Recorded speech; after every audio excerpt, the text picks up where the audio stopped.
சீனா எங்களை ஏமாற்றிவிட்டது. இந்தியாவிடமிருந்து நீங்கள் தான் எங்களை காப்பாற்றணும்.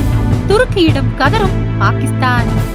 கடந்த ஏப்ரல் மாதம் 22ஆம் தேதி ஜம்மு காஷ்மீர் பகுதியில் உள்ள பஹல்காம் என்ற இடத்தில் பாகிஸ்தானின் ஆதரவு பெற்ற பயங்கரவாத அமைப்பான தி ரெசிடென்ட் ஃப்ரண்ட் அமைப்பைச் சேர்ந்த பயங்கரவாதிகள் 4 பேர் திடீரென நுழைந்து துப்பாக்கிச் சூடு நடத்தினர். இதில் 26 பேர் அநியாயமாக கொலை செய்யப்பட்டனர். அதன் பிறகு இந்தியா ஆபரேஷன் சிந்தூர் மூலம் பாகிஸ்தானில் உள்ள பயங்கரவாத முகாம்கள், விமானப்படை தளங்கள், ராணுவ தளங்கள் மீது ஆக்ரோஷமாக தாக்குதல் நடத்தியது. இந்த தாக்குதலை தொடர்ந்து இந்தியா பாகிஸ்தான் நாடுகளுக்கு இடையே மோதல் வலுத்தது. பாகிஸ்தான் ட்ரோன் ஏவுகணை போர் விமானங்கள் மூலம் இந்திய நாட்டின் முக்கிய பகுதிகளை தாக்க முயன்றது. இந்த தாக்குதல் முயற்சியை இந்திய ராணுவ படைகள் முறியடித்தது. மேலும் இந்தியாவின் ஆக்ரோஷமான தாக்குதலை சமாளிக்க முடியாமல் சில தினங்களிலேயே பாகிஸ்தான் மண்டியிட்டது. அதன் பிறகு இந்த மோதல் முடிவுக்கு வந்தது. இந்தியா கொடுத்த பலத்த அடியால் பாகிஸ்தானுக்கு பெருத்த அளவில் நஷ்டங்களும் இழப்புகளும் ஏற்பட்டுள்ளன. விமானப்படை தளம், ராணுவ தளம் மட்டுமின்றி சீனாவின் தயாரிப்பான HQ-9 வான்வெளி பாதுகாப்பு அமைப்பும் செயலிழக்க வைக்கப்பட்டுள்ளது.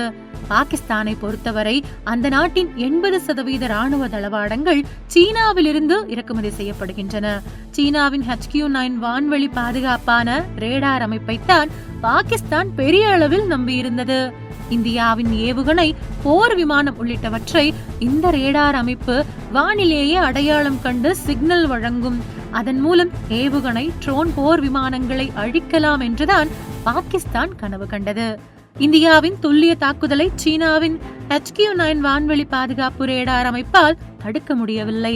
குறிப்பாக அந்த HQ-9 வான்வெளி பாதுகாப்பு ரேடார் சிஸ்டத்தையே இந்திய நாட்டின் ஏவுகணைகள் தாக்கி அழித்தது. அதனால்தான் தற்பொழுது பாகிஸ்தான் ஒரு முக்கிய முடிவுக்கு வந்துள்ளது.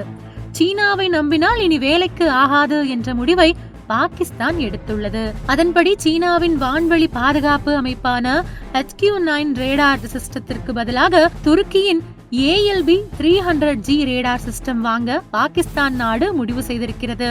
இது தொடர்பாக துருக்கி நாட்டின் பாதுகாப்புத்துறை சார்ந்த நிறுவனமான அசில்சன் என்ற நிறுவனத்துடன் பாகிஸ்தான் பேச்சுவார்த்தையை தொடங்கியுள்ளது. துருக்கியின் ALB-300G ரேடார் அமைப்பு என்பது டிஜிட்டல் பீம் ஃபார்மிங் தொழில்நுட்பத்தில் செயல்படக்கூடியது. இந்த ரேடார் அமைப்பின் மூலம் பாலிஸ்டிக் ஏவுகணை, ட்ரோன் போர் விமானங்கள் உள்ளிட்டவை நீண்ட தூரத்தில் இருந்து வரும்போதே கண்டறிந்து கண்காணிக்கும் திறன் கொண்டது. இதன் மூலம் எதிரி நாடுகளின் ஏவுகணை, ட்ரோன் போர் விமானங்களை இந்த ALB-300G ரேடார் அமைப்பு மூலமாக முன்கூட்டியே கண்டறிந்து அழிக்க முடியும். மேலும் இந்த ALB-300G ரேடார் அமைப்பை ஒரு இடத்திலிருந்து இன்னொரு இடத்திற்கு எளிதாக நகர்த்த முடியும். 30 நிமிடங்களில் குறிப்பிட்ட இடத்தில் பொருத்தி தாக்குதலுக்கு வரும் ஏவுகணை, போர் விமானங்களை கண்டறிய முடியும். இது நோட்டோ ஏர் கமாண்ட் மற்றும் கண்ட்ரோல் சிஸ்டத்துடன் செயல்படும் தன்மை கொண்டது. இதனால் அனைத்து வகையான வானிலை சூழலிலும் இது இயங்கும் தன்மை கொண்டது. இந்த அமைப்பை எளிதில் பயன்படுத்தலாம். நிலையான 10 டன் வாகனங்கள் வழியாக அமைக்கவும் கொண்டு செல்லவும் 30 நிமிடங்கள் மட்டுமே ஆகும். அதனால் இந்த ALB-300G ரேடார் அமைப்பை வாங்க பாகிஸ்தான் துருக்கி நிறுவனத்திடம் பேசி வருகிறது. இந்தியா கொடுத்த மரண அடியில் நிலை குலைந்து போன பாகிஸ்தான் இனி சீனாவை நம்பி பிரயோஜனமில்லை, சீனாவை நம்பி ஏமாந்தது போதும் என்று துருக்கி நாட்டிடம் கையேந்தி நிற்கிறது. அதாவது சீனாவின் HQ-9 ரேடார் அமைப்பு இந்திய நாட்டின் ஏவுகணை, போர் விமானம் உள்ளிட்டவற்றை கண்டறிவதில் தோல்வியடைந்து விட்டது. அதனால் துருக்கியின் ALB-300G ரேடார் அமைப்பை கேட்டு பாகிஸ்தான் இப்போது கையேந்தி நிற்கிறது என்பதும் குறிப்பிடத்தக்கது. உங்கள் தின சேவல்.